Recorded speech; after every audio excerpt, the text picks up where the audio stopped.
En effet, c'est avec un profond sentiment de respect et de reconnaissance que je préside cette cérémonie pour célébrer le sacrifice et l'excellence de nos agents de l'État en activité ou à la retraite, des acteurs culturels ou des acteurs des mouvements de jeunesse ou des acteurs du mouvement sportif qui ont consacré une bonne partie de leur vie à servir la nation sénégalaise. La trajectoire professionnelle d'un agent de l'État est empreinte d'un renoncement et du don de soi, de sollicitude et d'un inlassable dévouement au service de ses compatriotes. C'est pourquoi cette cérémonie, au-delà de son aspect protocolaire, est un moment fort où nous rendons hommage à des femmes et à des hommes qui chaque jour se dévouent au service de notre nation. C'est également en ce moment solennel l'occasion de nous incliner devant la mémoire de nos chers disparus. Que leurs familles trouvent en cette circonstance notre solidarité agissante devant la perte de ces personnes qui ont œuvré toute leur vie à servir leur pays, notre très chère nation, le Sénégal. Qu'ils soient des agents de l'administration, ceux de ses démembrements ou du privé, c'est l'occasion de reconnaître leur travail acharné, leur professionnalisme et leur engagement sans faille. Les récipiendaires se sont distingués par leurs actions remarquables. Ils ont fait preuve d'un sens élevé des responsabilités, d'une grande créativité et d'une capacité à relever les défis les plus complexes. Leurs réalisations et leur parcours sont une source d'inspiration pour nous tous, mais aussi et surtout pour la jeunesse, les générations futures à venir.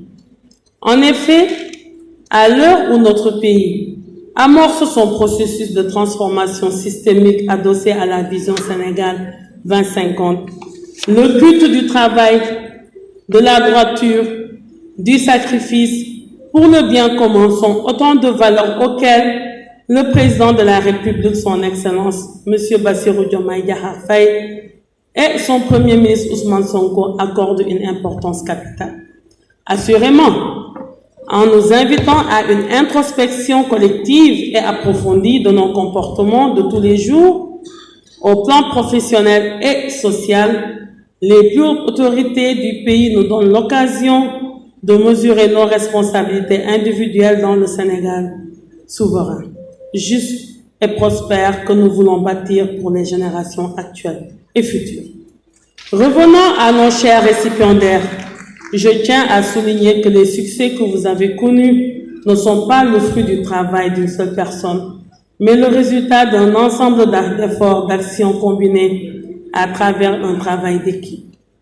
Chacun d'entre nous, chacun d'entre vous a contribué à son échelle de responsabilité à l'épanouissement de nos services publics basés sur la satisfaction de l'intérêt général. En vous décorant aujourd'hui, nous vous renouvelons notre confiance et nos encouragements.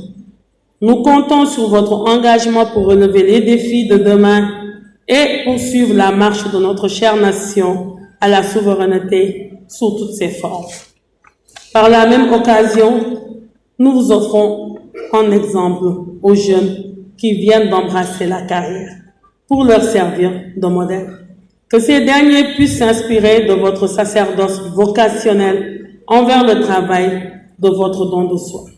Chers récipiendaires, en vous adressant mes plus sincères félicitations devant vos familles respectives, je voudrais également vous exhorter à saisir votre signification de ces décorations qui, au-delà d'être une reconnaissance officielle de votre mérite et un témoignage de la gratitude de la nation, symbolise un point de départ dans votre engagement patriotique et citoyen pour l'intérêt de nos concitoyens. Ensemble, travaillons à renforcer et à améliorer les services publics et à construire un avenir meilleur pour notre pays. Je remercie et je réitère mes sincères félicitations, mes sincères remerciements à l'endroit de l'ensemble des participants à cette cérémonie et souhaite à tous et à toutes une excellente année 2025. Merci beaucoup de votre attention.